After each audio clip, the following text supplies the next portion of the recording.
आस्ते कदम, आस्ते कदम, आस्ते कदम।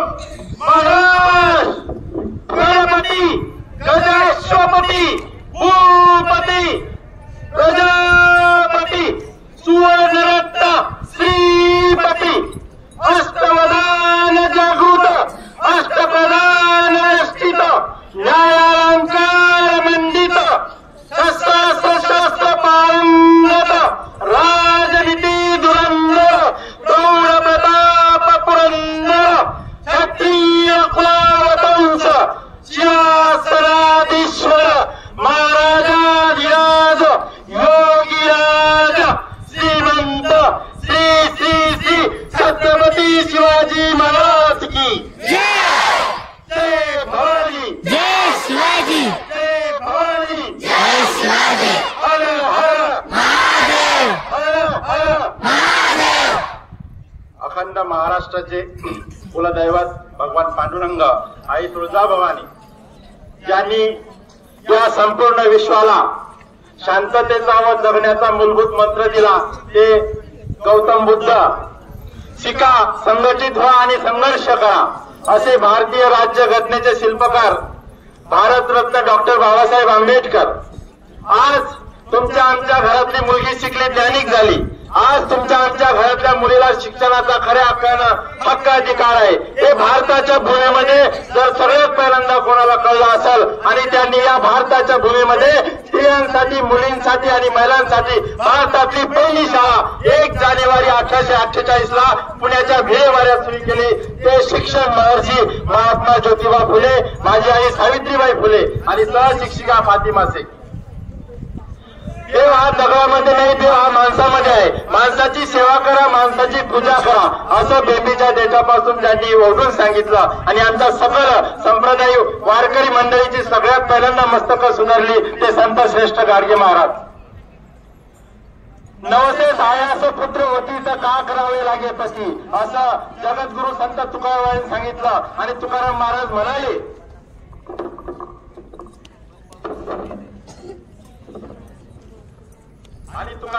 म्हणाले जर नवस करून मुले होत असतील तर लग्न करण्याची गरजच काय। आणि तुकाराम महाराजांनी सांगितलं आणि या अंधश्रद्धेचा बुरखा फाडला आणि आमच्या माय माऊलींचा, आमच्या सकल वारकरी, धारकरी, टाळकरी आणि आमच्या सगळ्या समाजाला प्रबोधन द्यायला सुरुवात केली ते जगद्गुरु तुकोबाराया। आरक्षणाचे जनक राजश्री छत्रपती शाहू महाराज, राजमाता, राष्ट्रमाता अहिल्याबाई। विद्यार्थी मित्रांनो, आज रयतेचा जाणता राजा छत्रपती शिवाजी महाराजांची कर्तृत्व गुणगाथा आज मी तुमच्या पुढे मांडणार आहे। त्याच राजाला 350 वर्षापूर्वी एक रणधुंदर रणमातानी एक कर्तृत्ववान स्त्री जन्माला आली आणि तिने आई भवानी पुढे आपला पदर पसरवला आणि या स्वराज्याचं देखणं स्वप्न पाहिलं। त्या स्वराज्य संकल्पिका राष्ट्रमाता, राजमाता मासाहेब जिजाऊ आपल्या आईचं आपल्या बाबाचं स्वप्न सत्रामध्ये उतरायचं आहे। या अशा जातीच्या 12 बलुतेदार मावळ्यांना एकत्र करायचं आहे आणि हे स्वराज्य उभा करायचं आहे। अशा रयतेचा जाणता राजा श्री छत्रपती शिवाजी महाराज यांचा शिवनेरी किल्ल्यावर 19 फेब्रुवारी 1630 रोजी जन्म झाला आणि स्वराज्याची गौडदौड चालू झाली। बाळमित्रांनो, आबासाहेब म्हणून ज्या मुखाने मी हाक मारायचो त्या मुखामध्ये जिभही राहिली आबासाहेब। आज माझी जीभ छाटली त्या नीच औरंग्यानं।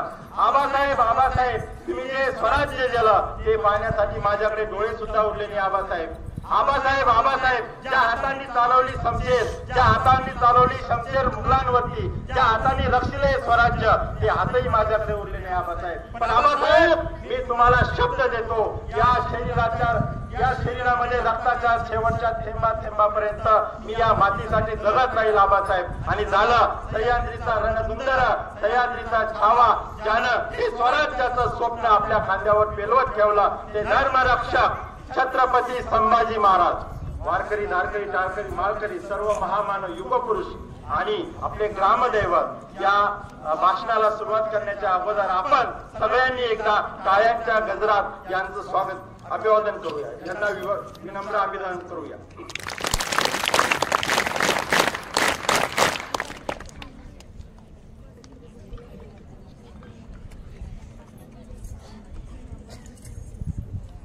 कार्यक्रम 2 तासापासून चालू आहे.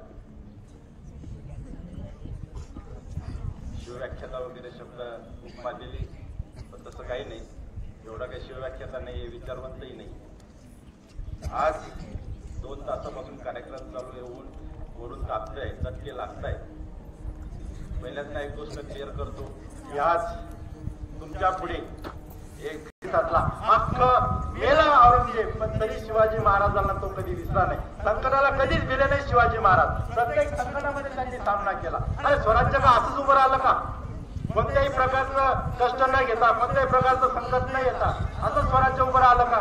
आज जन्म झाला, आयचं काहीच नाही, गडावर बसायचं, आयुष करायची आणि स्वराज्याचा राजा मला घोषित करा, छत्रपती मला घोषित करा. नाही, प्रत्येक वेळी शिवाजी महाराजांना स्वतःचा जीव डावावा लागला. बघा ना, अफजल खानाच्या भेटीमध्ये शिवाजी महाराज सुद्धा संपले नसते का? अफजल खान सुद्धा शिवाजी महाराजांना मारू शकला असता, बरोबर की नाही? तर कधी कधी अशा प्रसंगांनी नेहमीच शिवाजी महाराजांनी दुसऱ्याला समोर केलं नाही, तर स्वतःला सुद्धा समोर केलं. संकटाला तर कधीच घाबरले. प्रत्येक संकटात त्यांनी मार्ग काढण्याचा प्रयत्न केला. एक सुरेश भटांची कविता म्हणूया आपण. बघा,